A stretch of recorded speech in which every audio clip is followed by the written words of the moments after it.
अस्सलामुअलैकुम जनाब। देखो पाकिस्तान ते वे लाहौर है देखो जी लोर मरी बनाया जी।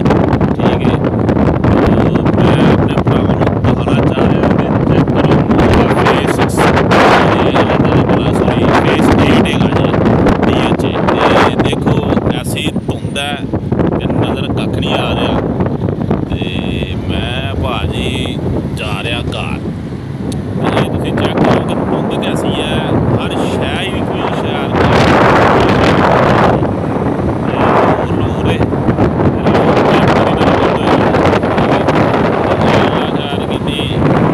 कैमरा भी मेरा धुंधला ही कैमरा हो गया। धुंध ही पता नहीं कुछ नहीं आ रहा, हर शहर धुंध धुंध हो गई है। ये मेरा वीर ना कोई मोटरसाइकिल कल्ला ही हरी भज भजी फिर रहा, तो बाकी सारे गड्डियां ने भाजी मील हो रहे हैं। देखो एक दूसरे के मगर लैन बनाई है टीडिया वांगू है भाई गए ने मोटरसाइकिल से एक दूजे के मगर लैन बनाई है कतीरा चली जा रहे एक दूजे के सहारे दे।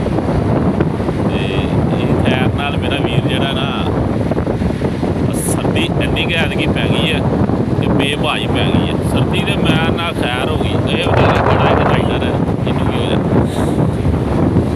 नज़र कक्ख नहीं आ रहा। गोल चक्कर मेरे ख्याल में एक दूसरा गोल चक्कर आया फेस 8 का। मैं जा रहा इस टाइम फेस 6 मेरा कम जा रहे हैं। तो मेरा वीर चैक तुम करो लैना ही बड़िया ने फुल पै रही है। देखो चलो अगले पता ही कुछ नहीं जाना किधर है जी। आ गया गोल चक्कर ते इस गोल चक्कर तो असी नज़र कक्ख नहीं आ रहा है। लोग सिर्फ मैं ही कला भजना, बाकी सारे पिछे ही रह गए जे। अल्लाह खैर करे भरा टेंशन ना कोई बन जाए इतने तो चोरियां टकेटियां भी बड़ियां हो रही ना, कुड़ी लुट लुट लेंदे ने भाजी इन्नी माफ़ी देते। मैं सही राह ते जा रहा, नहीं गलत हो गया कम इंज सही जा रहा। उन्होंने यकीन ही की है भाई मेरे मगर मगर लेके भाई सीधे उड़े जा रहे हैं।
जी मेरे भरावो